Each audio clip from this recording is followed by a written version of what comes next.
newcomers, we have some latecomers. Alright, so welcome to quarter 3. It's gonna be a lot better than last quarter, it was, that was just a mess. Anyways, so this quarter we're gonna really be focusing on dementia.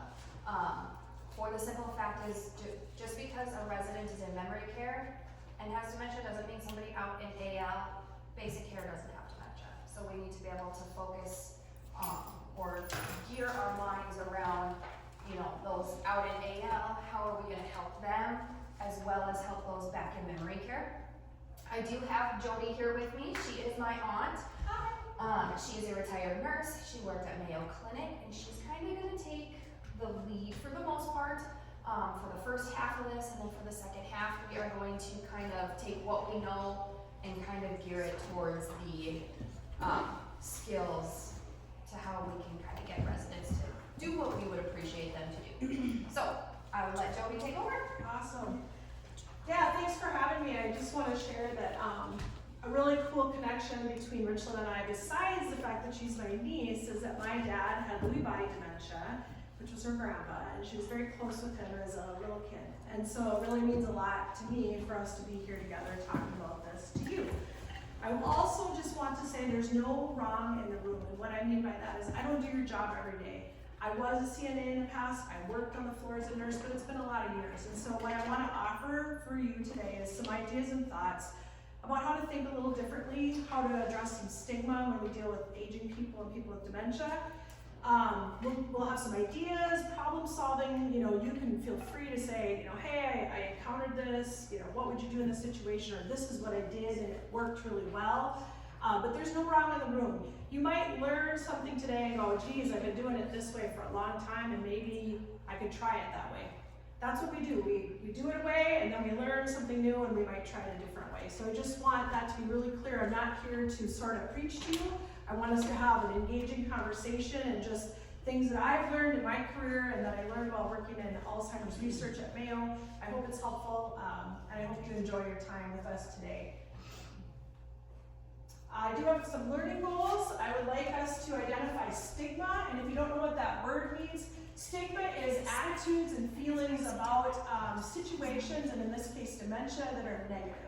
So it's just things that we think about dementia, we pick up along the way, maybe it's from our own experiences, but I'm going to challenge some of that today. And so I'd like us to identify some of the stigmas that we all hold, and we all do. It doesn't matter what our level of education is. I've done this work with doctors and dentists, and so we all hold stigma. Again, there's no wrong in the room. So we're going to try to talk about that a little bit. I want to help us develop a broader understanding of caring for people who are aging and or living with dementia, and you will work with people that don't have a dementia diagnosis, but you'll be like, oh, this person's got memory loss, there's some issues here. Very common because sometimes people don't get diagnosed correctly. Identify some communication strategies that can improve quality of life in those who are aging or living with dementia, because oftentimes the families and the person living with it will get this diagnosis and it's sort of this get your affairs in order and prepare to die. And we want to challenge that narrative. We want to bring some quality of life because people can live for a long time with the disease, and who wants to have this sort of prepare to die thought process. So we want to, as caregivers in this field, we want to have a more quality of life approach. And then how can we apply what we're learning to care approaches when we're doing activities of daily living, when we're doing those day-to-day things, communication, that can help improve quality of life. So I would love 5 volunteers to come up front here. Again, non-threatening, no wrong in the room. It's very fun, silly little activity. But if I could get 5 people, no pressure, every other training we've done so far, people have volunteered. So if I could get 5 people to come up here, we're just going to do a fun little activity. Come on up, don't be afraid. Got 1 brave person. I need 4 more, or at least 3 more. Come on, don't be. Can I get 2 more? Thank you. 1 more. Who's feeling brave? Rachel, I might have to recruit you. There are 17 of you in this room. Come on. 1 more person. 1 more person. Because 3 won't be. Josie. What? I promise. promise. You don't have to do any It's talking or painless. anything. You don't have to talk. You don't have to talk. It's painless. Yeah. No? All right, Richland, come on up here. Richland knows what this is about, so she's gonna have to play. I know, she's gonna have to play stupid. All right. I've got scenarios in here, and I want everybody to pick a slip. I want you to look at your scenario. Do not share it with your neighbor, okay? That's just one.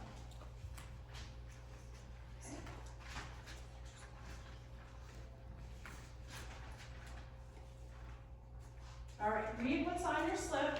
This is your scenario. You are this person. I'm going to read some different activities. If you think you can do this activity, I want you to take a step forward. If you're not sure, you don't think you can do this activity, just stay where you are, Don't okay? take too big of steps. And don't take too big of steps because there's 10 different activities. Okay, the first one is, are you able to make a cup of coffee without assistance? If you think you can, take a step forward.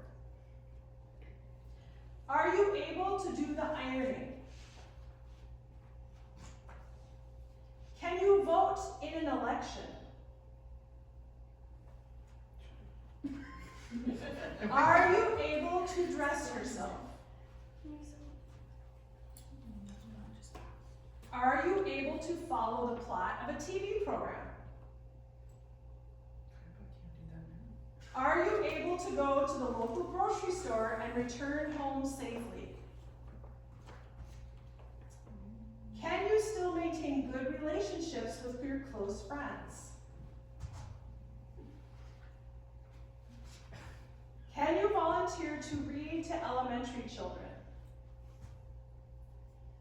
Are you able to take money out of an ATM machine? Can you complete a crossword puzzle? Okay, Richland, you guys are about even, but what does your slip say?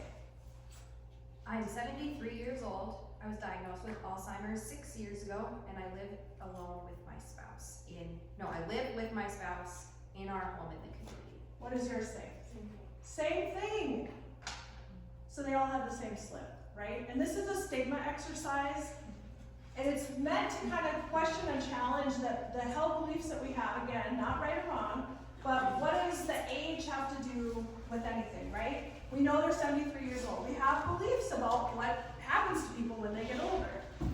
The person was diagnosed with Alzheimer's disease 6 years ago. Okay, so instantly go, oh, okay, well, they're quite a ways along in the disease, but we don't know. They could have been diagnosed really early in the disease, right? So we really don't know anything about this person, but we all make assumptions based on age and disease, and so it's just a stigma-busting activity. We all have held stigmas. Again, it's not a shame on you, slap on the hand. It's just an awareness that we have to sort of check ourselves when we're working with people, because based on who we know, what society has told us, we have ideas about how people living with dementia or people that are aging, what they can do and how they can function. So thank you to those brave enough to step forward. I did an activity with high school students in Rochester, Minnesota that were going to sing in a concert. They were in a choir. They were going to sing in a concert with people living with dementia. There are choirs for people living with dementia, their caregivers, all across the United States. There's one in Grand Forks. Anyway, these students were going to join with this choir of people with dementia, their caregivers, to do this concert together. And I asked them, what are 3 words before they'd met anybody, before they'd done any training? I said, what are 3 words you think of when you hear the term dementia? And so think to yourself, we just did a little stigma activity, but it's like, what words do you think of in your head when you hear the term dementia? So on the left, certainly Alzheimer's, it's a disease that causes dementia, we'll talk about that. But there's a lot of negative connotations with that word, right? Old age, memory loss is a truth, it does happen in old age, also a truth. Devastating, nursing home, scary, sad. So the responses from the kids, I did a survey on paper, so it was anonymous, were mostly negative. And then the kids had a little training with me and another colleague. They came together with the choir members and their families, and they saw that these people living with dementia were learning new music, they were singing in parts, They were performing a concert, and they were having a ton of fun with them, and they were sort of blown away by it. So then I did the survey again after the concert, and they came up with some positive words. They saw that they were living well. Some of them were working because they had been diagnosed really early in the disease and they were still able to work. Joyful, they had gifts to share, they persevered through the disease, they were strong, and they were often misperceived. And this is a fun picture. Her name is Marge, and this was her like, I'm surrounded by all these good looking young men. She was just in her glory, and so that's a really fun picture. So we're gonna get into a little bit of dementia education, and then we're gonna go into more of the communication that cares. But a lot of folks think that Alzheimer's is genetic. There is a small percentage of people that have familial and genetic risks for Alzheimer's disease, but that is overall false because the number one risk factor is age. Once you're in that 65 to 69, it's like, I have it in my notes here so I don't misquote numbers. 2 out of every 100 people have dementia, and then it roughly doubles every 5 years. Once you age 90 and over, we're 33 out of 100. And it's because our body, when we age, there are all these risk factors that start to come into play, like high blood pressure, vessel damage in the brain, stroke risk, weaker immune system, brain cells are less active in younger people. So age is really the number one risk factor for getting dementia. And so that's who we're working with here. So it is a higher risk. A lot of people will use the term Alzheimer's and dementia as the same word. They are not. That is false. And I assume that a lot of you maybe know this, but I want to not make assumptions, so it's a review of information for those of you that may not know this. Dementia is an umbrella term. It's a group of syndromes and symptoms, and these are the diseases that cause dementia. So dementia is sort of a non-specified group of symptoms that has to do with memory loss that is not a part of normal aging, and then these are the different diseases that cause dementia. And you may have worked with people with these. Alzheimer's is the most prevalent. Lewy body dementia, or dementia with Lewy bodies, is the second most prevalent, very hard to diagnose. Robin Williams had the most money and the best care, and still didn't get diagnosed. They found it on autopsy after he died. And his wife is a huge advocate for education on Lewy body dementia. So if that tells you that the rich and famous can't get diagnosed, you know how hard it is to get good care and diagnose. It's getting better. Frontal temporal disease, and why do I forget his name? Bruce Willis. Thank you, Bruce Willis. That was just announced that he has that disease. It started with aphasia, which is the inability to speak or talk, and that is an early symptom of frontal temporal disease. Vascular dementia and Parkinson's disease with dementia and Lewy body dementia are actually very close cousins. Maybe more information than you want to know, but the way they sort of separate those two diseases are Lewy body dementia will start with the cognition and the neuropsych, where you have hallucinations and delusions, and then the memory loss, and then the movement disorders happens a year after. With Parkinson's disease, the movement happens first, and then a year after they've had the movement disorder, the dementia starts to set in.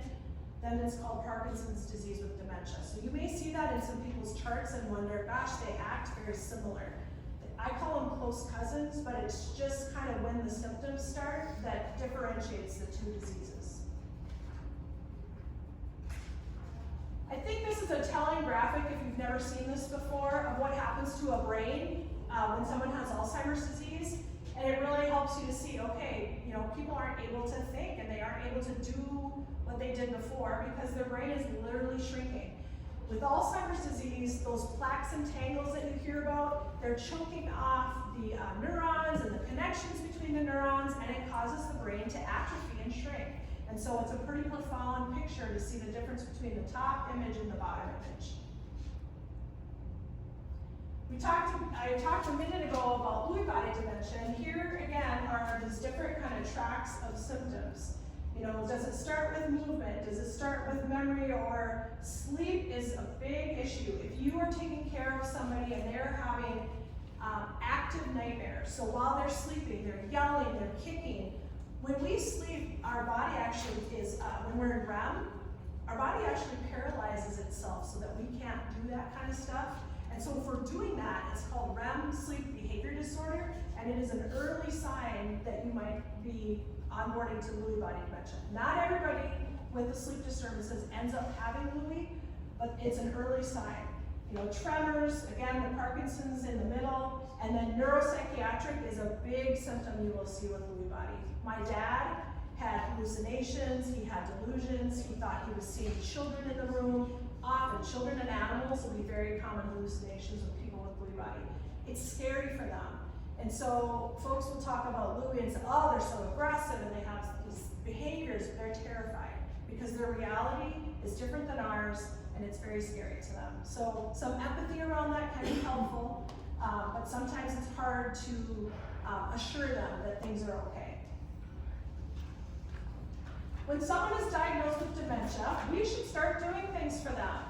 We're caregivers, right? It's like what we are here to do. We're like, let me help you with that. Let me do that. I can do that for you. We care. But what we have to do is we have to pause and say, this person is a grown adult. They want to have control and agency over their own lives. So that message that it sends when we do that is that we don't see them as the person they were before they had the disease, right? Like they're stupid or they couldn't carry on a conversation, and it's distressing to the person living with dementia. It tells them that we're in charge. I'll take care of that, I'm in charge of you now.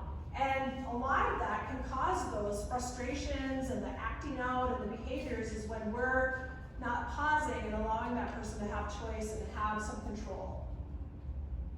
So, some examples of how we can use communication skills to connect with people.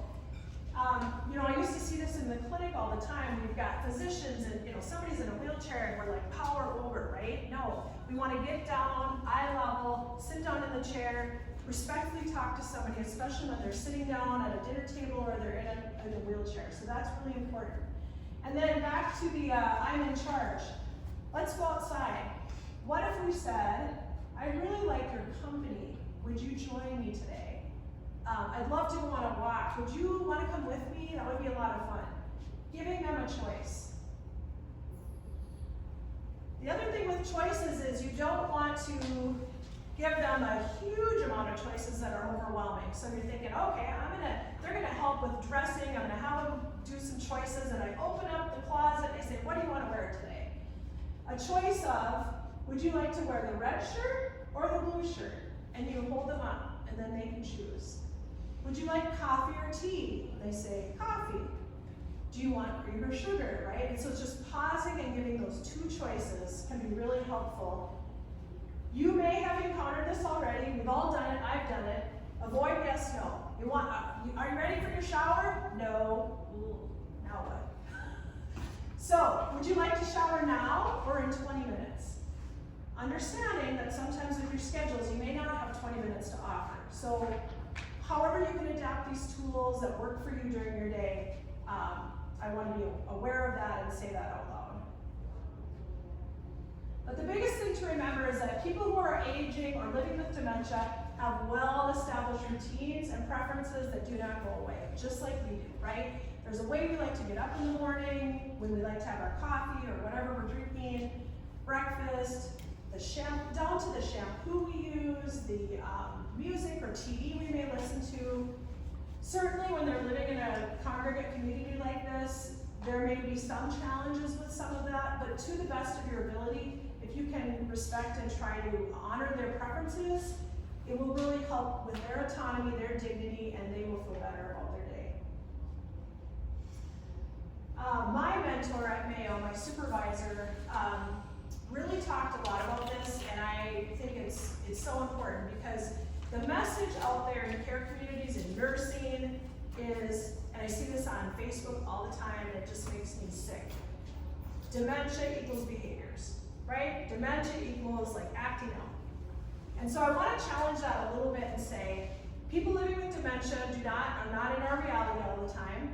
They can't communicate what they need. And so what's underneath that? What's causing the behavior? Is it the dementia, or is it their preferences are not understood?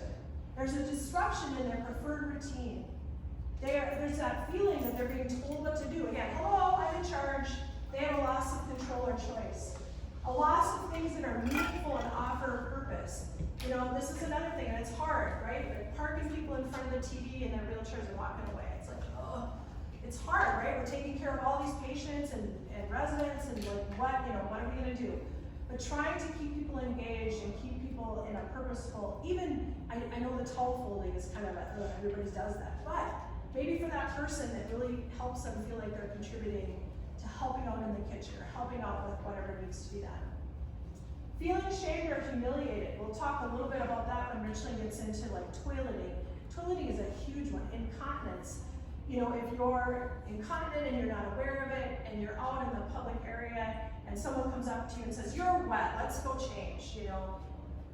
Well-meaning, right? But it's like, no, let's go on a walk, let's go into your room, and then when you're in private, you know, oh, you know, you're wet, or you have Richland brought up a great way to say it, you have a stain on your pants, can I help you get changed, right? Because the shame and dignity is a huge issue where somebody might act out or be angry.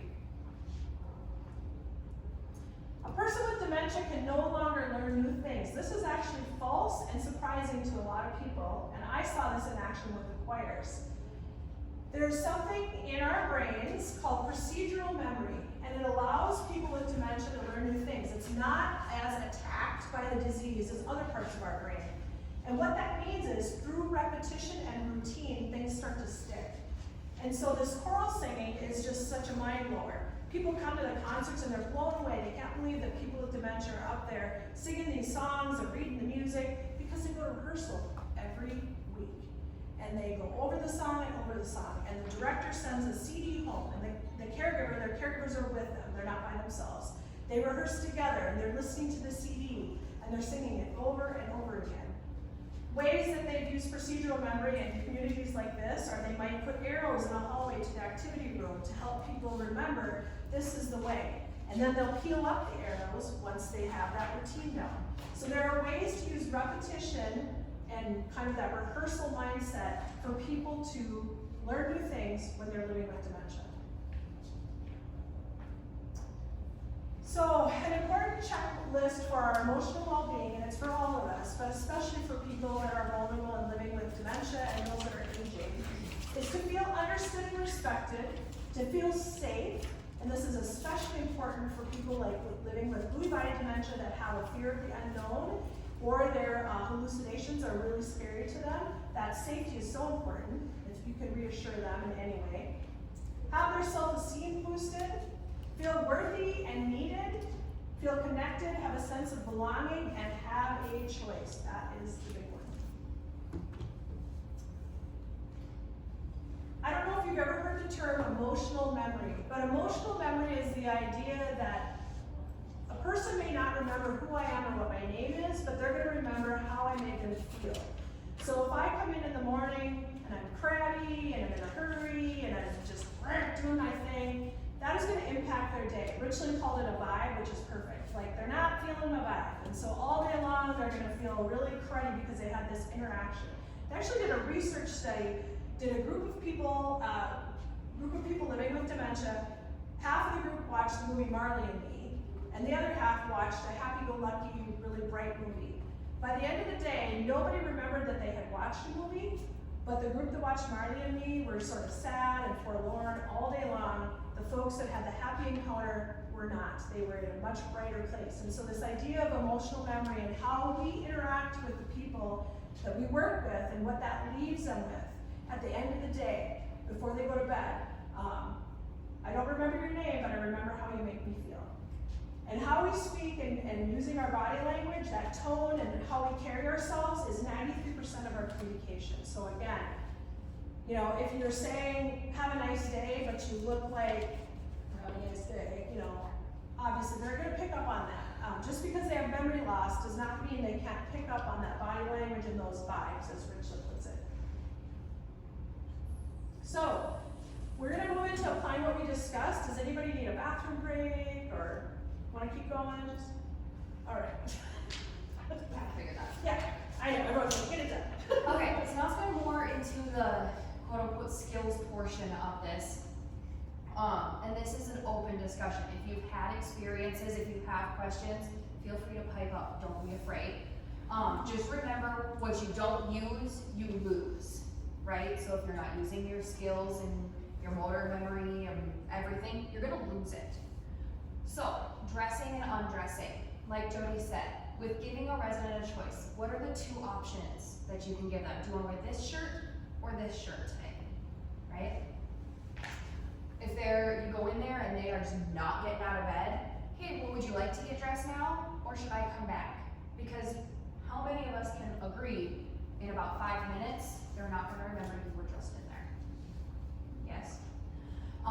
Encourage the person to be involved. Again, if you don't use it, you lose it. Can you button your shirt? How would you start? I'll help you if you need it. So then they can try and button a shirt using those fine motor skills. Getting the clothes ready for a resident, offering a choice again, and putting the clothes in a familiar place. If somebody is consistently always just their whole life, they've gotten dressed in the bathroom, right? That's their routine, that's what they know. If you're gonna put their clothes out on their bed, now they're probably not gonna realize that those clothes are there for them to change into. Because maybe those clothes back in their prime, that's where they put their clothes for tomorrow, right? They laid out tomorrow's outfit, and then at night, they put them in the bathroom to get dressed in the morning. So kind of remembering that. And check for and remove inappropriate or dirty clothing. We don't need our residents coming out of their rooms wearing an outfit they wore the last 4 days. Or with food down their shirts, right? If you come into a situation like that, ask them, you know, you've been wearing that sweatshirt for a few days, I noticed. Let me wash that one. You have a little bit of a stain. No. How about you wear this one? I'll bring that one right back when it's done in the laundry. How about you come throw it in the wash machine with me? How about you get the hell out of my room? Alright. And that's a great point.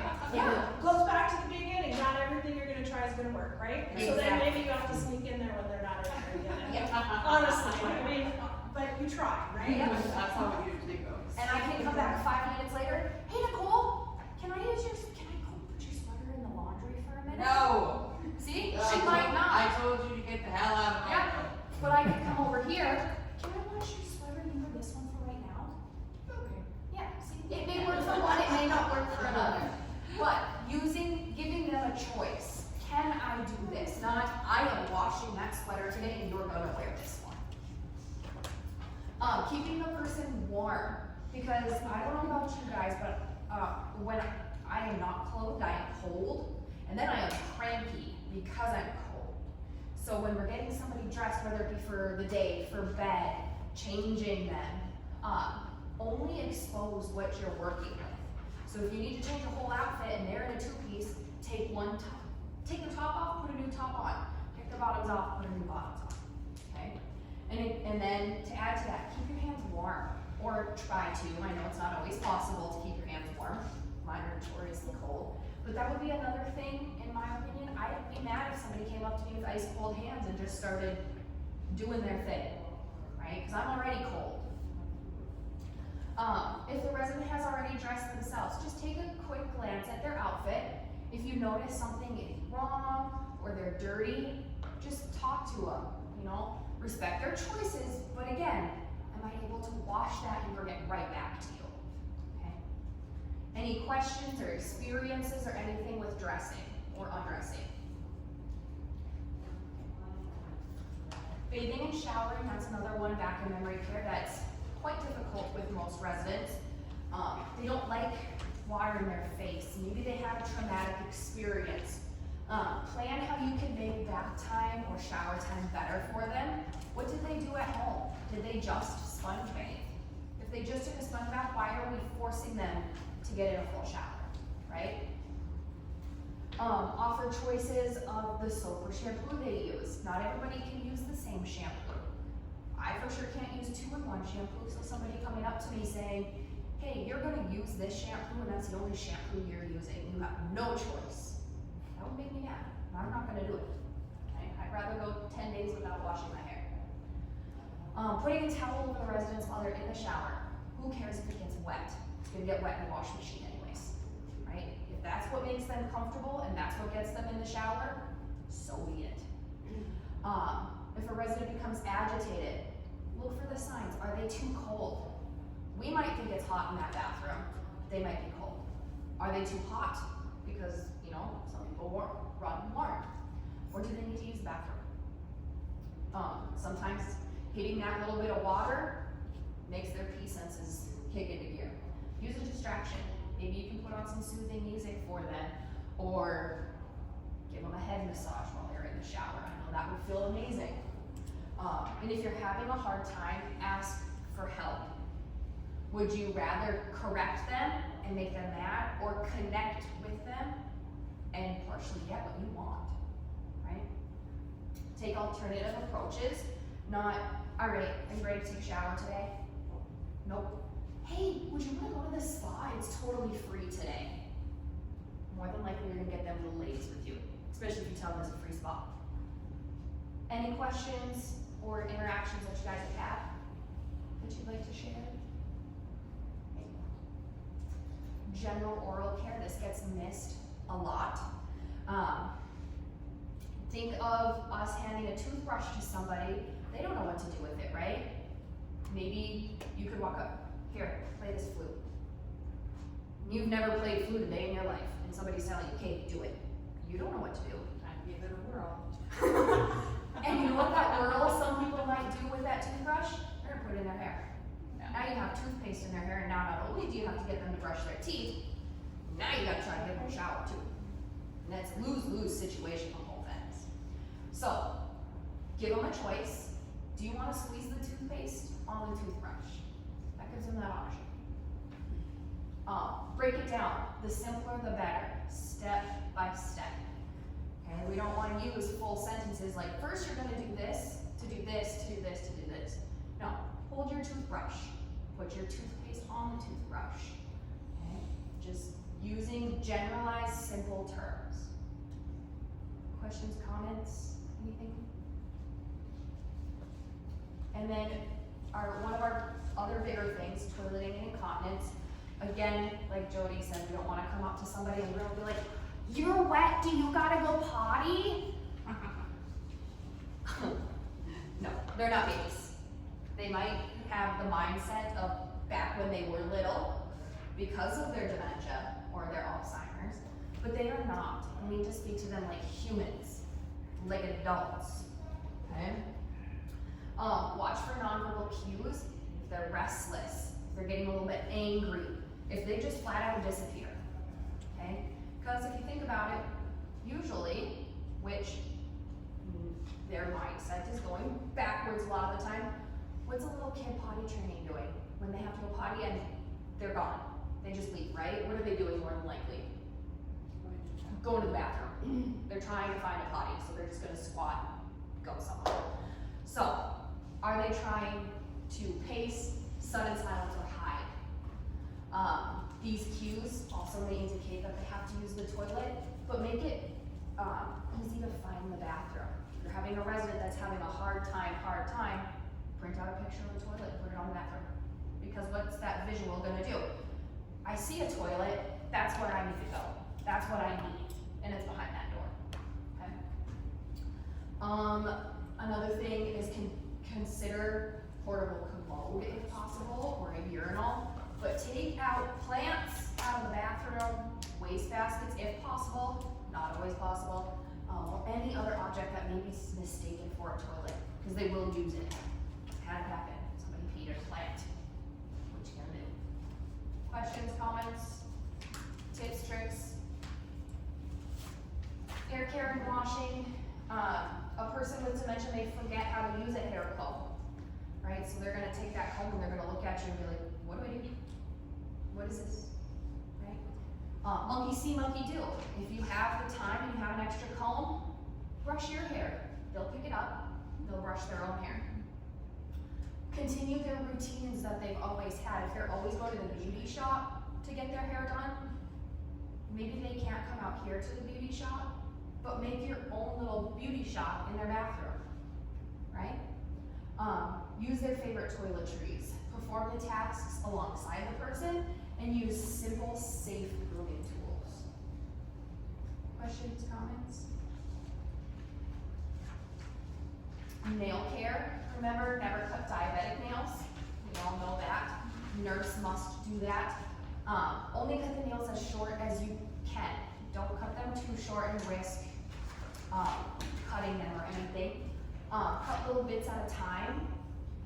Just because you never know, maybe somebody's been growing their nails out for 10 years, they like long nails, and then you just went and you chopped off their whole nail. That's gonna make it bad, right? So, cut off little bits at a time and encourage them. Maybe they can trim their own nails or file their own nails with supervision. Remember, if you don't use it, you will lose it. Shaving, some people with dementia forget to shave, and that's okay. It's not a necessity of life to shave. Beards are okay and acceptable these days. But maybe using an electric razor would be easier for that resident. They're gonna remember that sound, right? You turn the razor on and that sound is gonna connect and they're gonna put it to their face. And it poses less of a safety concern than maybe a disposable razor. And come back and try again if they completely refuse. You never know. What might be resisted at first may now be totally acceptable. But remember, hygiene and grooming are important, but so is their well-being. So if they are just getting mad, walk away and try again later. Any questions, comments? I'll add the comment just because we've been talking about this the last 3 days. So my dad, her grandpa, had Lewy body and disease, and he did not like to be shaved because he thought somebody's coming out of his face, what's going on, right? And so he'd be like doing this, and my mom would get so frustrated that he wasn't being shaved, right? And I'm like, well, I'd say to my mom, you go shave him because he was swinging. And so the point is, it's like pick your battles. You know, at some point, obviously, hygiene, and you don't want a huge bushy beard, but you have to meet them where they're at in their reality, and if they're afraid because you're coming at their face and their reality is saying that's dangerous, that's kind of the story behind that, is that we had some personal experience with that, so. And again, give them the razor, the electric razor. That sound is going to trigger a reflex. All right. Yeah. So before we get in deep into refusals and power struggles, because we're getting close to wrapping up here, there is a video, a YouTube video that Richland shared in the group app. I never could say it or remember it. And the video is really cool. It's about 10 minutes long. I have shared it with every caregiver and family member I've ever worked with when I was at Mayo.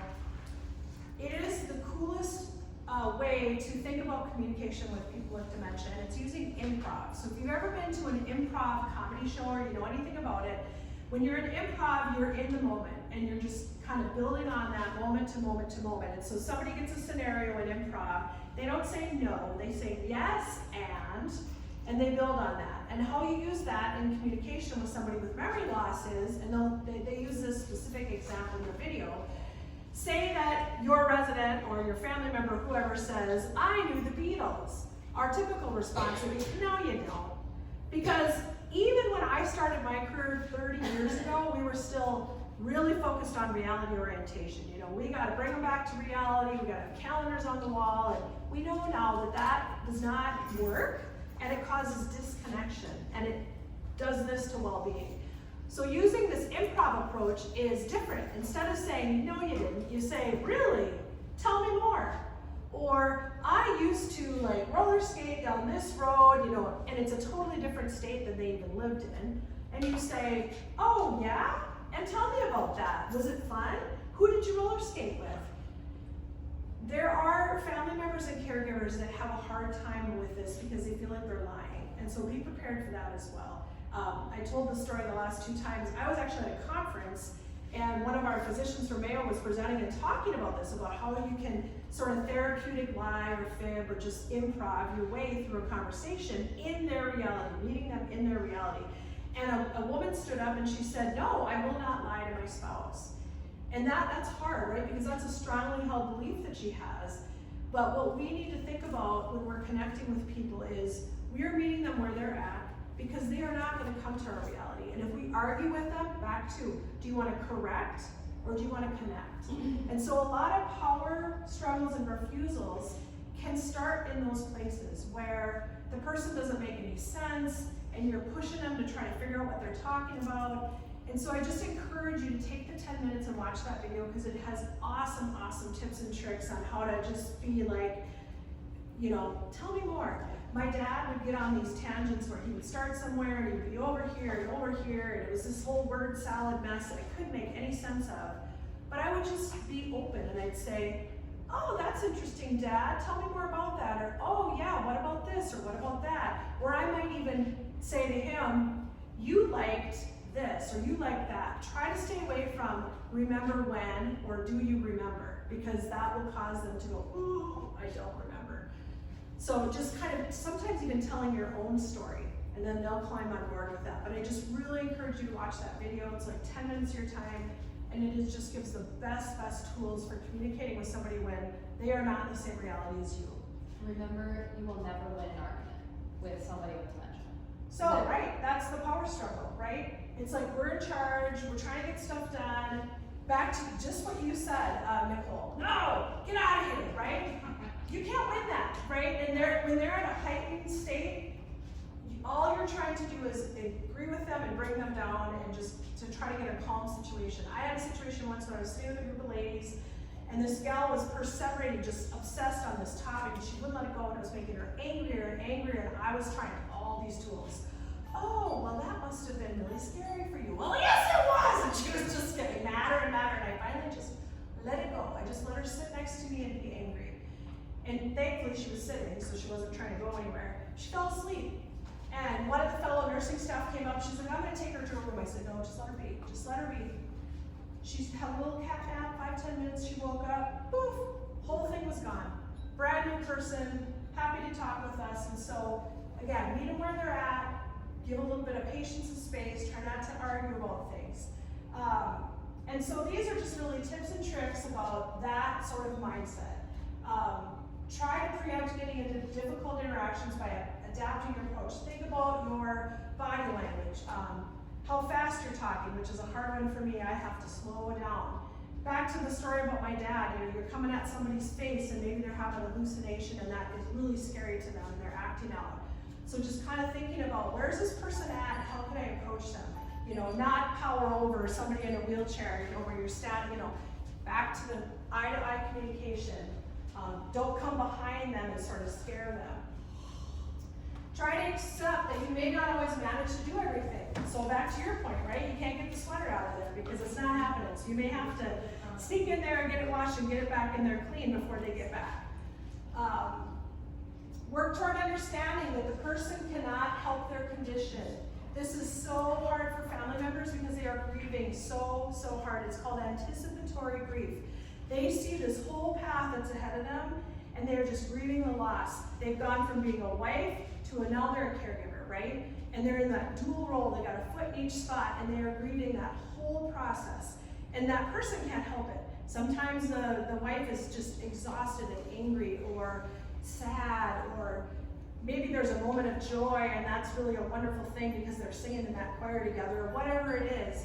But the person with dementia cannot help their condition. It's a disease. So you're trying to help them accept the situation if they're in a moment of lucidity where they know what's going on. But you probably deal with a lot of family members too, so I'm going to throw this in there, is that you are supporting and helping those family members and being beside them as they're going through this as well. And, you know, good point, you need to compromise if the person cannot, right? Back to getting those critical cares done. And you all know this, if somebody's wet and there's a risk for skin integrity issues and skin breakdown, that's your number one priority over shaving their beard. So you pick your battles that day. Try not to get into a position where you're trapped if somebody is escalating and you can't de-escalate them, right? Don't get yourself between them and the door. Like, try to always be in a position, if you sense that they're escalated and you're like, oh, I may or may not be able to calm this down, you gotta protect yourself and be safe too. And that's where I'm coming with a lot of really, I'm gonna call it touchy-feely, important quality of life stuff. But there's also the reality of when they're really angry and you can't shut it down, you need to make sure that you are taking care of yourself as well. So keep near the exit. If it's safe, maybe you leave them for just a short minute and that might help them calm down, or you go get some help. And then back to, if it's difficult, prioritize the most essential care. So the key messages are to see the person and know the person, care for their emotional needs, respect, choice, control, their sense of purpose, which changes day to day and changes as we age. So, you know, like I said, the person folding towels or the person that's helping in the garden or whatever they can help with, it helps them kind of retain that sense of purpose and the need to feel needed, because it's important for all of us. And each person has that ability, no matter where they're at in this stage of the disease, right?